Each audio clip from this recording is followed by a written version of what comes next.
Yeah, I was just going to cover what I did a couple weeks ago for Dakota Valley, and I did a document on it as well, just to keep track of it a little better. Um, so basically, all we'd be doing is changing where the data files are located. So first off, we start by that one's enabled. Basically stopping DSN and stopping the service, making sure no one's in. Obviously, it's a test server, so don't need to worry about that as much. And then did do a test already, and I moved all the files to E, so I'm just going to move them back to D now. Okay. And then now I'm going to go to SQL and go to properties here. Oh, I can actually close out of this too. I didn't realize this was running. That's my bad. Okay. And then I'll go into database settings here. And I'm just going to change both of these paths to D and click OK there. And I'm going to go ahead and just make a quick backup just in case the attach later fails, which I doubt it will, but you never know. So that'll take a second. And then as soon as that is done, I can go ahead and I'm just going to stop the SQL service.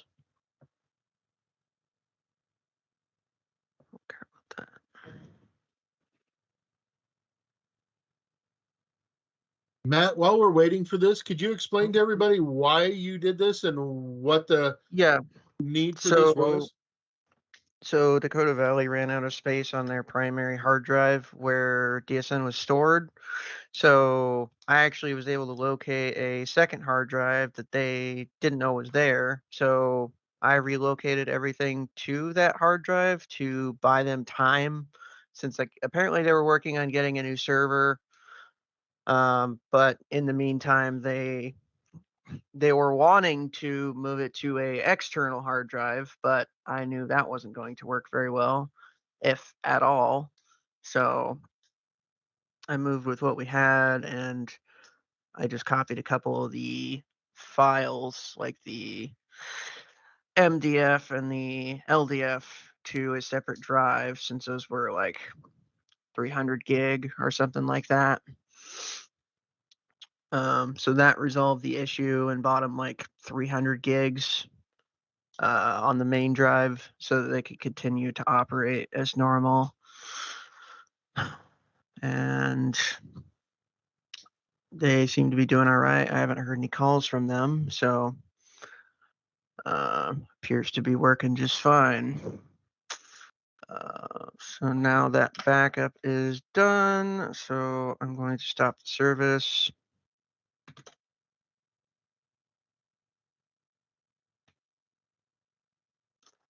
And I'm going to locate the data files. I believe they are right here.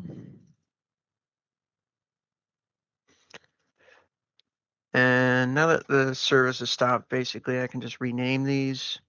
I just like to do it just for peace of mind that SQL doesn't recognize them anymore, even though the service is stopped. And then I'm going to open a separate window with where I want them to go. So I'll just move them back to this D drive. I'm not sure what these are. These don't matter. Okay. It's in this 10.5 directory for whatever reason. So I'm actually just going to cut these. No, might seem controversial, but it's pretty instant transfer.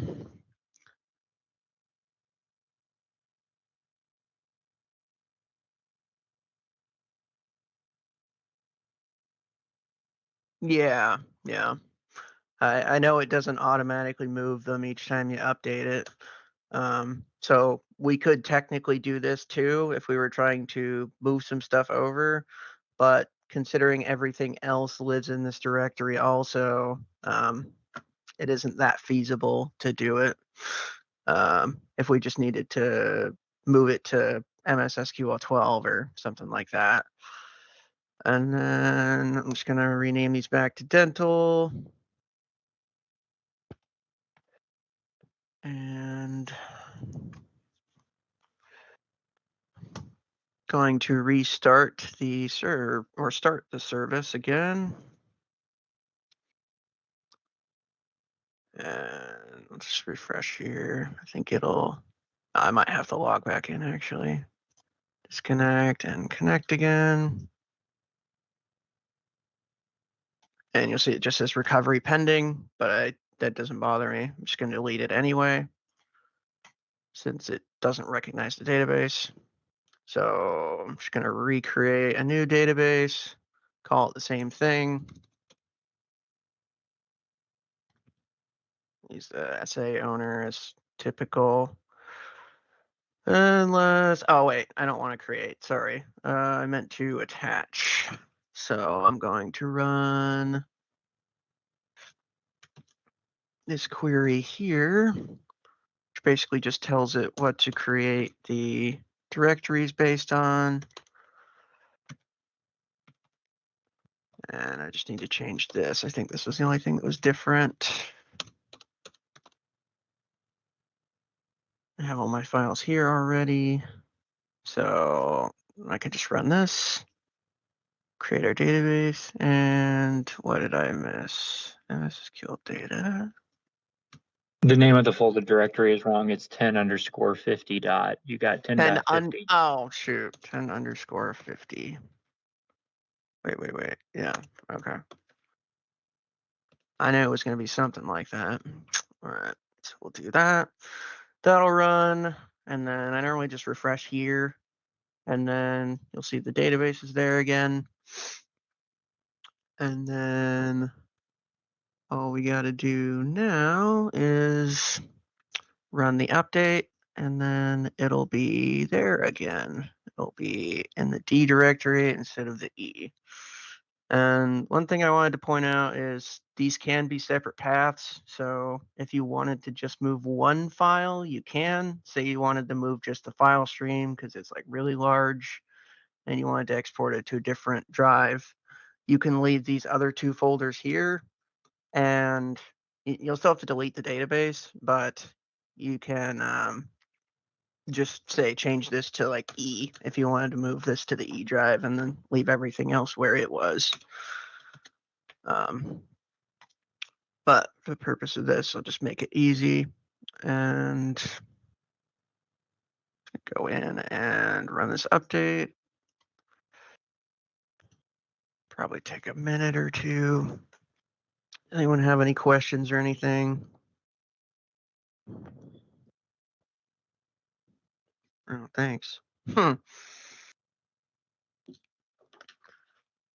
I know we've had a lot of requests in the past to move the database to different drives, and we always said it was billable, but realistically, with this approach, it only takes like 5-10 minutes to do it. So um, if we really need to, we can relocate it. But if we are right, no, but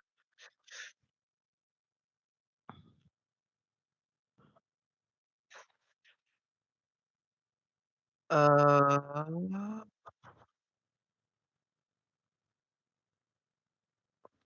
we could Personally, do Bob, I that think for that as would be a well. good thing to put in the CRM page under Mm. overview and the alert message.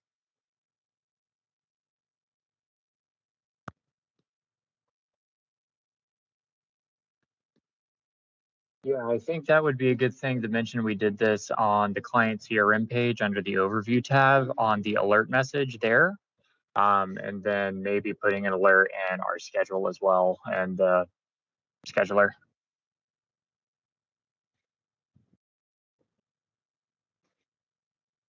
Yeah, I was thinking schedule for sure as well, but I didn't really think about CRM. That'd be a good spot also.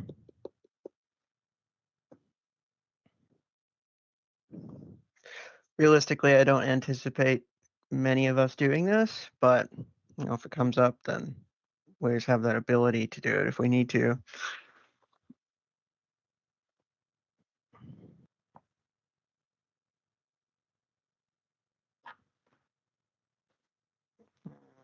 It's taking a little longer than anticipated, but essentially once this is done, I'll be able to launch DSN and it'll run.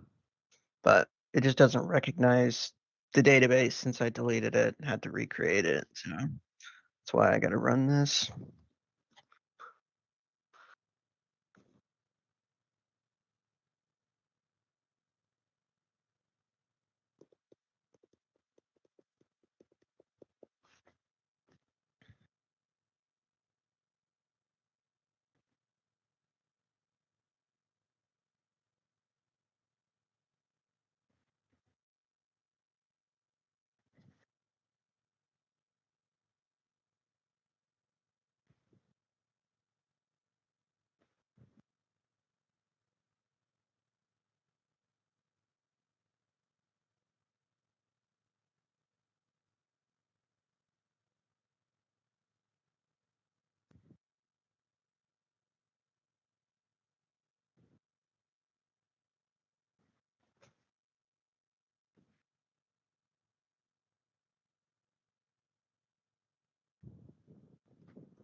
There it goes. Took a lot longer than last time. It's weird.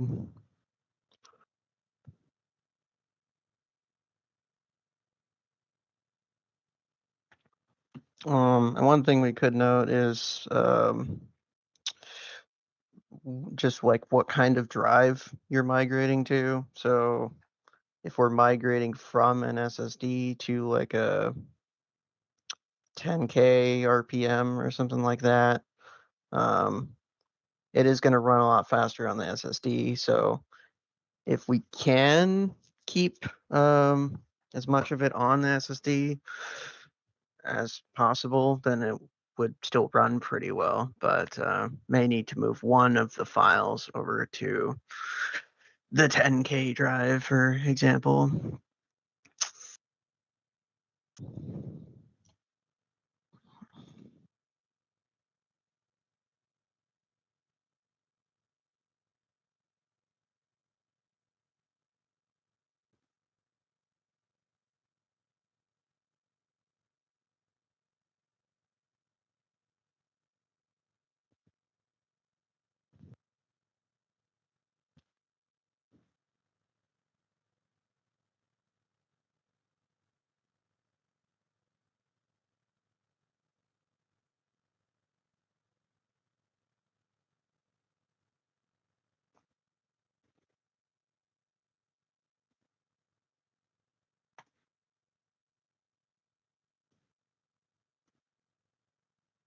And I'll just go ahead and show you here. If I go back to this directory, these files are now gone. So they're only in this directory now. They're all right here. Looks like the service is getting ready to start. And that's good. And I'll launch DSN.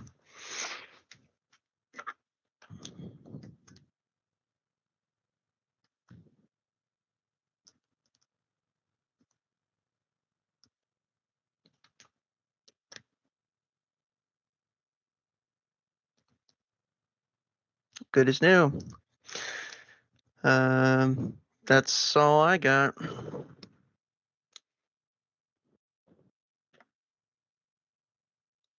Thank you, Matt. Yes. Of course. Does anybody have any questions for Matt?